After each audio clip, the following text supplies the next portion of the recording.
If you're gonna say overrated, if you just take off everyone's name and you just put their stats and their accolades, right? You just put their stats and the accolades that they've received for those stats. Only Draymond Green would fit the category. It's not original. Been there before, won a championship while it's happening. So yeah, it's not really an original. You know, because you're going to talk about with the stats of his career stats of 8, 6, and 5. You know, 4-time All-Star, 8-time All-Defensive Player, 2-time All-NBA. Just 4-time All-Star and 2-time All-NBA. Hey. With those stats, it wouldn't match up. If you take the name off and you take the championships off and you take the team success off, and we're saying as a player.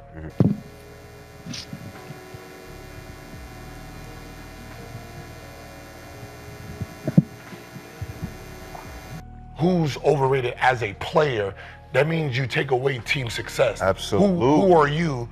And you stand on yourself, right? And sometimes the defensive players, from an offensive side, we can't value what you bring off defensively, right? So to know if you're even worthy of some of the stuff you get. So that's for a defensive person to say that what he does defensively is this offensively. You know who was asking about you the other day? Who's that? Nobody. When you say 4-time All-Star, 2-time All-NBA player, and then if you just put the stats that he had and then you go across the board in the NBA, people will be like, how's this making it? Yeah. Now you got to throw in the record. Yeah. You got to take the records out. The top 15 best, that's what All-NBA is. And you see somebody average 9, 6, and 5, and you average 34 that year, but your team is sorry. Trash. You average 34. You're not saying, oh my God, he's better than me as a player. Right. You're not doing that. You can be like, that nigga overrated.